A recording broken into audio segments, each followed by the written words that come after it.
end zone. He's got a lower leg injury. The doctors haven't looked at him yet, so I'm going to just hold on any kind of injury report. But it was the extent of it was relative to, you can see we had to take him off. So I'll get back in there. We'll see what the doctor has to say. Well, Coach, hopefully he will be fully recovered. And so what do you hope that a talent like he will bring to the team? Well, I think everybody knows he's a talented guy as a returner, as a receiver. He's come in here humble, focused. He's done everything we've asked of him. And we're hopeful that he's going to be healthy and he'll have a chance to move forward in his time here. Just about a week and a half before the opening game of the opening season. What's the excitement level like for you and the players? I think if you were out there, you could see the players are working enthusiastically. There's a lot of energy out there. And with everything else, we're just trying to clean up our football, clean up our assignments, clean up our penalty situations that could come up in the game, get them focused on simply playing smart football and physical football.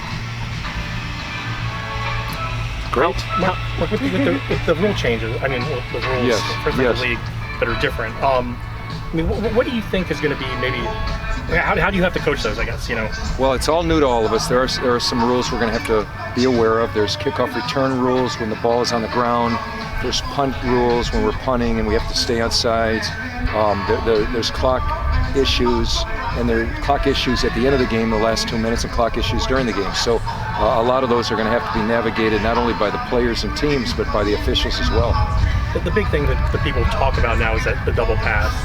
How much do you think that's going to impact the game, maybe how defenses play, or just game planning in general, just how that role might play or not? Yeah, I think that it'll be an evolution. Some people make it more of a priority early on than others, and others will just kind of try to get their systems of football in place and take a little slower. Well, it just remains to be seen over the next month. Do you think there's also a learning curve in the officiating? There's no question. They've hired high-level officials in this league. They've coached at the highest level in the NFL, and they've coached at the highest level in collegiate football. So we know they're more than experienced, but like coaches and teams, they're gonna have to learn along the way as well. Because situations are going to come up, obviously, that we didn't anticipate, and we're going to have to deal with them. With a guy like Flowers going back to the double forward pass, you can get very creative with the offense. Yeah, as I said yesterday, Q is going to be part of our game planning each and every week, and we'll be seeing him out there in next weekend when we get to New York.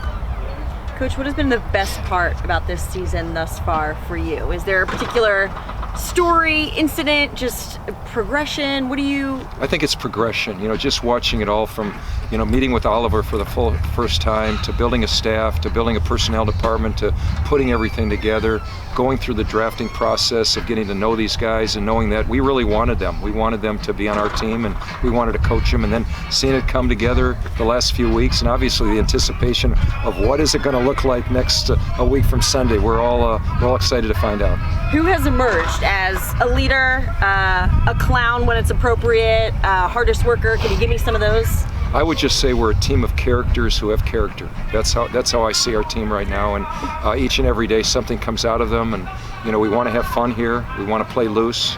It's extremely professional for them. They're working hard and detailing their football and doing the right things and staying in condition and things like that. So I just think we're all going to watch, and we're all going to find out, and we're all going to do it together. Everyone here, everybody in our community, and we're excited to put a team out there that our community is going to be proud of when we walk off that field.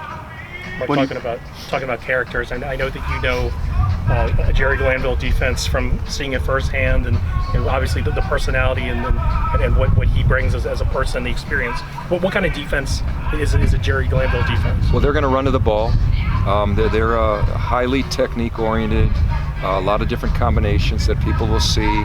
As much of a personality as Jerry is, and charismatic as he is, he's as humble a guy as I've been around in terms of teaching others what he knows, helping young coaches, staying on the field afterwards like you might have seen today. You may have missed it, helping one guy with a technique. He's nearly 80 years old, and you wouldn't know he was 45, and he gets everybody excited each and every day, and his enthusiasm is something we all appreciate. When do you plan on releasing the official depth chart? That'll come when the league says we have to. We're going to wait it out. Our team is still fluid. We got another practice tomorrow, which is really a training camp practice. Over the weekend, we'll bring it together a little bit more, and when the league says it's time, you know, we'll give you our depth charts. Okay, guys, thanks for coming.